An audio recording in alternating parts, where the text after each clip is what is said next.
Hi guys, this is Lashette from Scarlet Moon Creations, and I'm back with a new video. This is my least favorite reads of 2023.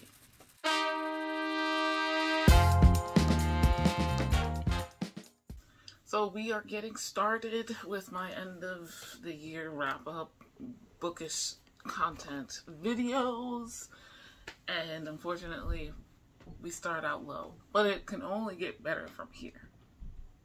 That's why I do it in this order. Before I get started, links in the description for ways you can help the people of Palestine to get a ceasefire and now, and also to end the genocide of the Palestinian people. There are links also in the description for how you can find out what's going on in the Democratic Republic of Congo and stop the people, many of them, which are children, from being enslaved in cobalt mines, which is a material used in a lot of our electronics. We're in the new year and it's still ongoing, both of these issues. So please do check them out and share the information when you can. Thank you. Alright, my least favorite books. I struggled putting together my lists, these end of year wrap up stuff. It's my least favorite books, my most disappointing books, most surprising books, and favorite books of the previous year, which is 2023. I do from January to December. Like, I can't do this before I read my last book in December. So it is what it is. I go to the 31st and then I'm like, all right, now I can look at everything. So anyway, these are partially helped along by the mid-year book tags. I have to say that this year is a little difficult. And all of my previous 5 or 6 years of doing this, I've had 5 books to talk about. This year, I don't. I have 3. For each of the categories except favorites, which I have 4. To be honest, I was struggling to think of like the least favorite. I don't automatically go for the ones I've rated the lowest. All of these were rated low. Some might be rated higher than others, but I still like them less. I don't know if that makes sense, but it makes sense to me, and this is my list, and here we go. So, 5 centimeters per second by Makoto Shinkai. This was a book I read with the BTS book club. I don't remember what time period this was for, but I think I got to it kind of late. It's one volume that one volume that I read that included parts 1 and 2, or volumes 1 and 2 in it. I was just like, what? Alright, so, and I did not have the help of watching the anime movie of it. I'm sure it's beautiful. It was probably better as a movie. Since this is based on the movie, I did read another manga that was based off of an animated movie, and I enjoyed both that story and the beauty of it. The animated movie was better, but I think we got a little bit more detail in the plot with the manga. Even if that was added on later, I appreciate that. So, the art style in this, beautiful. Beautiful. I could see how, if you add animation, like movement, it would be like mind-blowing. But, aside from that, I got to the end and I was bitterly disappointed to the point of being upset. I was like, what was the point of this. There are certain things I don't need in book form. And this was like an angsty slice of life with no closure. And I need closure from books. But this is kind of a nostalgic attempt maybe at a coming of age. I don't know. I'm thinking of it from a Western point of view, so it is what it is. But we're following these two kids. One who moves into this, I'm going to say a suburb. They weren't in the country, but they weren't in a big city. And they were not friends at first, but eventually became friends. And there seems to be some underlying tension that they ignored as preteens. They're like, oh, we might like each other. That's how close we are, like, romantically. And then she moves again. So, at first they try to keep in touch by letters.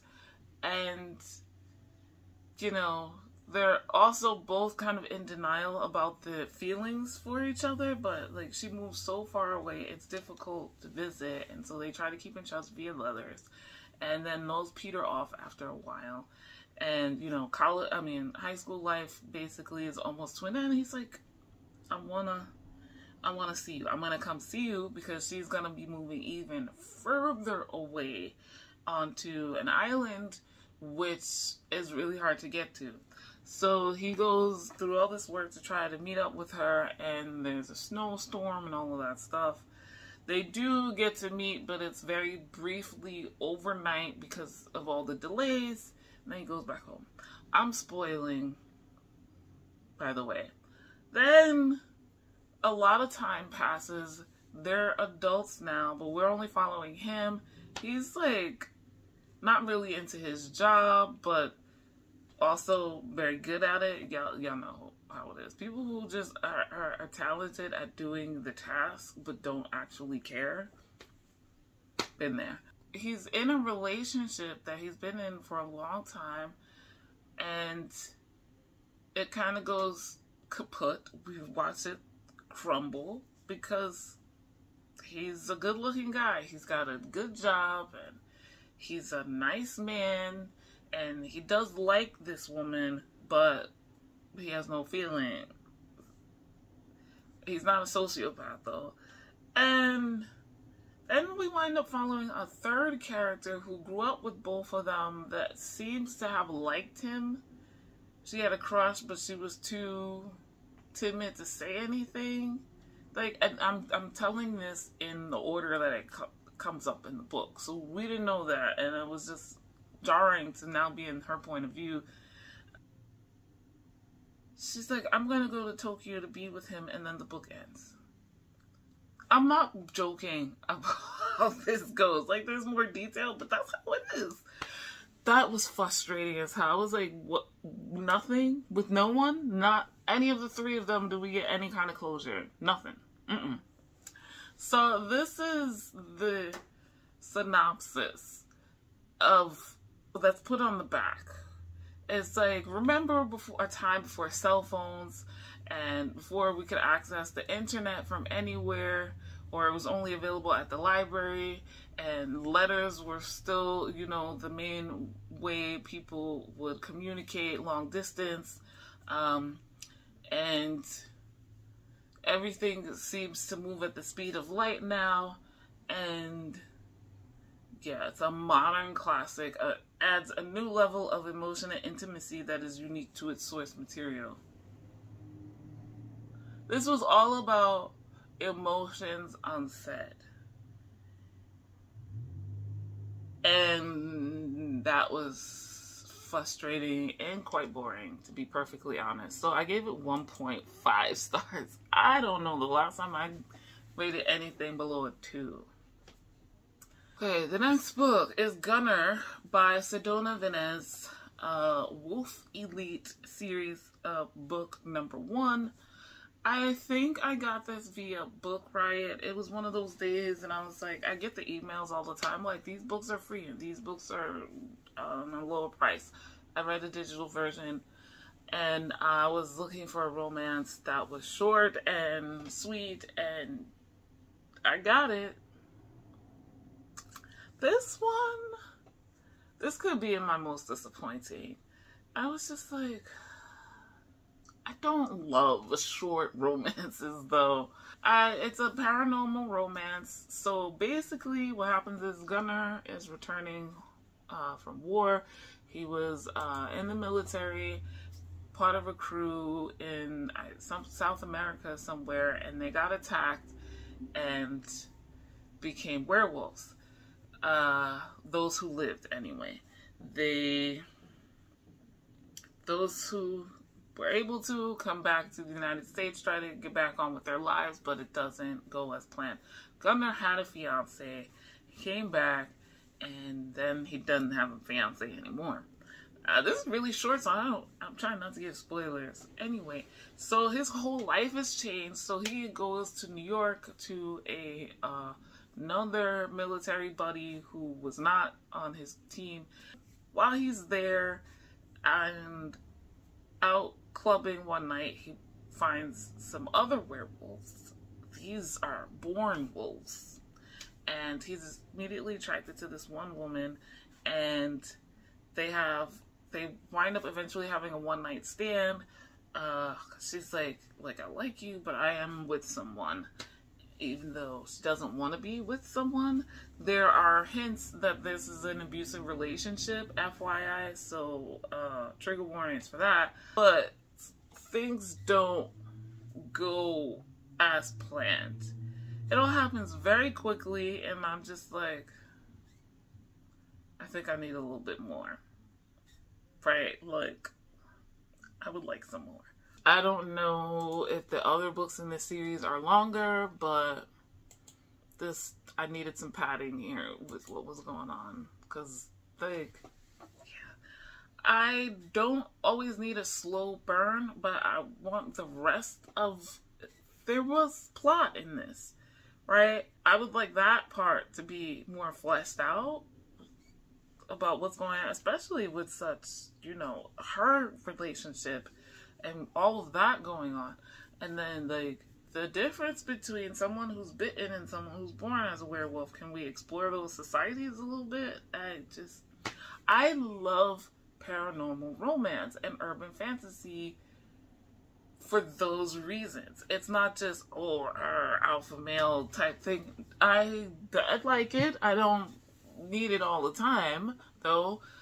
I like the idea of these alternate modern societies, but with this paranormal twist, whether they're known or not known. And yeah, I didn't really get much of that. And then the whole thing with the witch, I was like, okay. And we didn't really go anywhere with that. So I guess I appreciate it. It was set in New York City, but then, like most people, they set it in like Manhattan with these supposedly elites, and I'm like, I've been watching too much TV. Because this is not Gossip Girl. This is not Friends. Please stop. The next and last book I'm going to talk about in this video, I feel a little bad about. That is Nana Volume 1 by Ai Yazawa, another manga. I rated this 3 stars, but I did not like this. There are parts I did like, but I'm DNFing this series right here and now. Like, no, I don't care. So, 3 stars, but still least fave. I picked this up because Ashley from the Bookish Realm and Realm of Comics loves this series, and I was cautiously interested. Recommendations. She loves it, and it's different. It's slice of life type manga. I believe this is Jose. for older women, or at least that's what it's geared towards supposedly originally. We're following two girls named Nana, N-A-N-A, and first half we're following Nana, who is boy crazy, and I know a lot of people did not like this character. It is what it is. Like, I don't dislike her. I was just like, girl, couldn't be me. But it is what it is. She always seems to have to be in a relationship with a guy, and her most, even when they're not healthy relationships, her most recent one, I think, was with an older man, and he wanted her to keep him a secret and all of this stuff. So we're beating her at best 20, or maybe 18. She and her best friend, who has her head on her shoulders, is meeting. They're going off to college for the first time. This girl doesn't know what to do with her life. I feel you. And so she goes to the same college as her friend.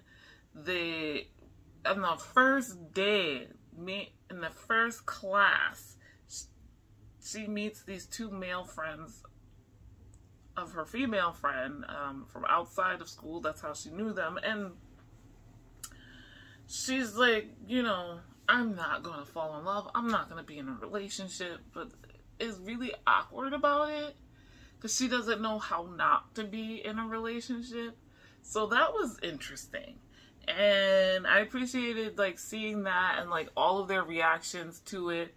So it's not like I didn't like her. I was just like, what are we getting to the point here? And they all wind up going to Tokyo because two of the friends, the female friend and another guy friend, want to go to this art school in Tokyo. And so Nana's like, I'm going to go too. The other Nana is from a different area in Japan, and she's in a rock band, I'm going to say, underground, small-time rock band, right? They seem to be doing slowly, getting more and more fans and getting more and more successful. She has a boyfriend, but he gets a huge opportunity to be a part of another rock band as their lead singer. They have just been signed to a record deal in Tokyo, and after some hemming and hawing, she's like, go, don't lose this opportunity. But over time, she's missing him, and so she's like, I'm gonna go to Tokyo and at least try to make it for myself. And maybe I can be with him. She is not boy crazy. She seems to be, at least stereotypically, the independent rocker chick. So, yeah. So in volume 1, they haven't come across each other. And I wasn't expecting this. I didn't know what the hell this was about. Will I not read this series? Probably not. I wasn't really into it. I didn't hate them. I was just like, meh, most of the way through. And the fact that in the first volume, they didn't even cross paths. They weren't even in the same town for the most part. I was like, wow. This ain't it for me. This ain't it. I don't, look, it's not doing it for me. So, that's the last of my least favorite books of 2023. What was your least favorite book of last year? You don't have to rant, but if you want to, go right ahead and put it in the description. If you've made your own video, let me know. I'll check it out. I've already watched other people's, because I'd be curious. What I like about these videos is that people do explain more why they liked and disliked certain books in detail, more so than in their wrap-ups. At least that's what I think. Like this video, guys. If you liked it, subscribe. If you are new, hit the notification bell so you know when the next video is coming. Next is my most disappointing reads of 2023. Better than this, but not great, because I had expectations. But like I said, we'll keep going up from there. Most surprising and favorite books are coming, and if I can squeeze it in, some bookish stats for the whole year, because I will not be sharing stats in my wrap-ups for 2024. I just can't be bothered. Guys, links in the description to my Storygraph and Goodreads, so you can be my friend or follow me if you want to know what I'm reading. I am this year also hosting a read-along of the Remix Classics, where we're reading books that take classic literature, which are usually, you know, centering white people and their Western and cishet issues, and turning them, remixing them with BIPOC, LGBTQIA+ characters and authors, so their own voices in some way, shape, or form. We're reading one a month from now until September, so check out the video if you would like to join me. The announcement video is linked in the description and up on my channel. Thanks, like I said, for ways you can support and learn more about the people of Palestine and how to end their genocide, and ways you can support and learn more about the people of Congo and how you can help end their enslavement. Guys, thank you so much for watching. I'll see you in the next video. Bye.